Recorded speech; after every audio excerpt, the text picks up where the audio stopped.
Yeah, exactly. Look at Samson. He's like, yeah, buddy. I'll go right here if you want me to. Right here. He's like, excuse me, the big guy is in the room. Killing in the name of.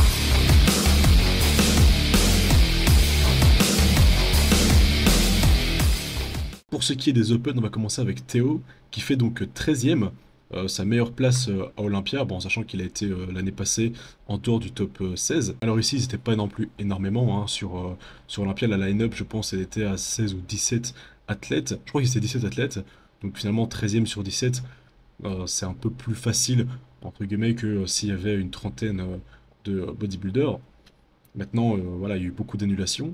Et donc Charles Griffin, qui était, je trouve, off en condition, ainsi que Hassan, qui clairement avait pas la condition qu'il faut pour participer à Olympia, se placent donc tous les deux devant Théo et Andrea Presti, alors que leur shape était bien meilleure, surtout celle de Théo, qui était certes un peu moins massif, mais bien mieux conditionné, et surtout bah, lui il n'a pas de pec arraché, il n'a aucun muscle arraché, il a une bien meilleure taille, sa sangle abdominale elle est bien contrôlée, très jolie.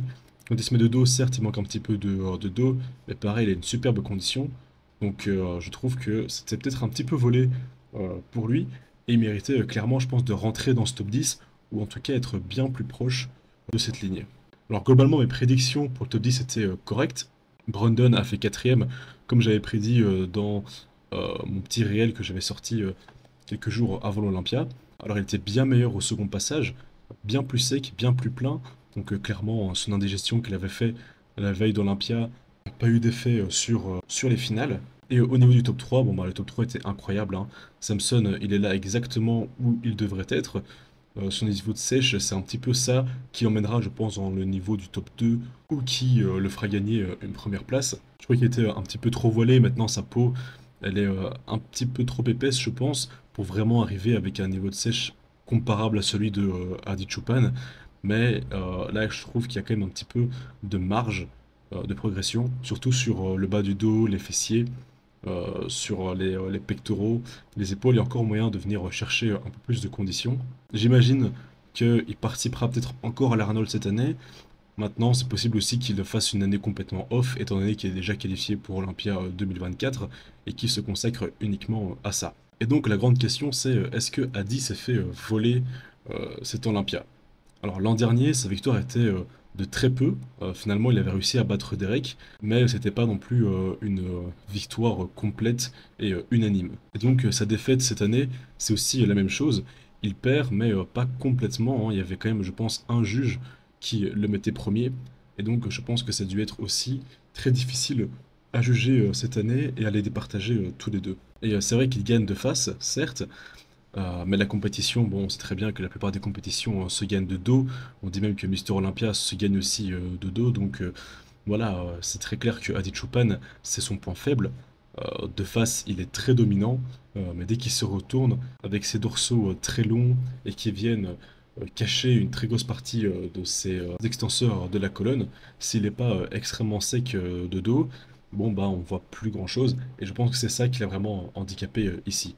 Maintenant, il a 36 ans, il a encore des années pour revenir et défaire Derek, qui lui par contre n'a que 30 ans, donc il est encore très très jeune. Et je pense qu'on est face au début d'une nouvelle dynastie, celle de Derek Lunsford, mais aussi face à une des plus grandes nouvelles rivalités en Open. Finalement, ça fait quelques années depuis que Phil Heath a pris sa retraite, on n'a pas eu une très grande rivalité en body. La dernière c'était Key Green et Phil, et donc là c'est possible qu'on ait Derek et Adi qui reviennent chaque année pour se battre. Ils sont deux physiques très opposés, ils ont des points forts assez différents, et ils ont tous les deux encore de la marge pour progresser.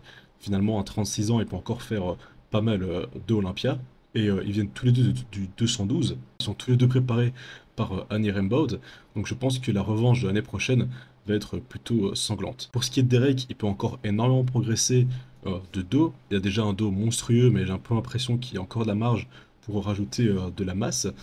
Il peut aussi progresser sur les épaules, mais surtout le plus important sur lui, je pense que ce sera la sèche globale et la dureté, ainsi que la maturité. Alors la maturité et la dureté, ça se gagne avec les années, donc à mon humble avis, Derek, dans les prochaines années, va devenir de mieux en mieux, juste parce que bah, il devient de plus en plus vieux, et donc de plus en plus mature. Maintenant, la sèche, ça, ce sera, je pense, au niveau des ajustements de Annie et de comment ils font pour ramener d'autres nouveaux détails, surtout sur les pecs et les épaules, parce que là, je trouvais quand même qu'il faisait un petit peu trop de flotte, et ça se voyait dès qu'il se mettait à côté de Adi Choopan que la différence de sèche, de face, est quand même assez significative. Alors, il faut aussi dire que c'est le premier à gagner et en 212 et en Open, donc c'est le premier Mister Olympia dans deux catégories différentes. C'est le premier aussi à gagner et le choix du peuple et le Mister Olympia la même année.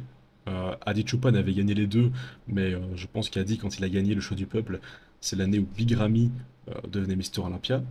Et surtout, bon, bah, il va bientôt devenir papa, et ce, à seulement 30 ans. Et je pense qu'il a encore le potentiel donc, pour gagner pendant plusieurs années. Et sachant qu'il a uniquement 30 ans, finalement, s'il gagne encore jusque 40 ans, comme certains Mister Olympia, il pourrait battre le record de 8 victoires et viser une dizaine de victoires. Maintenant, il ne faut pas parler trop vite, c'est que sa première victoire. On va encore voir comment les choses vont évoluer dans les années à venir. Mais je pense que Derek, on va le revoir pendant très longtemps et surtout on va le voir gagner pendant aussi très longtemps. Voilà, ce sera tout pour cette analyse donc des finales Olympia.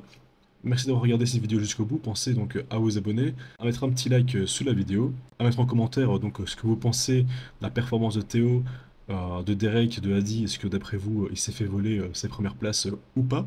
Merci pour tout votre soutien. Merci à tous ceux qui sont venus voir le live sur Instagram. Je ferai la même chose pour l'Arnold classique, en sachant que l'Arnold sera gratuit, donc accessible à tout le monde, mais je ferai quand même une rediff du live avec les commentaires parce que c'était fun et c'est quand même toujours plus cool de regarder ça tous ensemble. Donc voilà, merci à vous tous. C'était Karim de Masse Muscular. Ciao.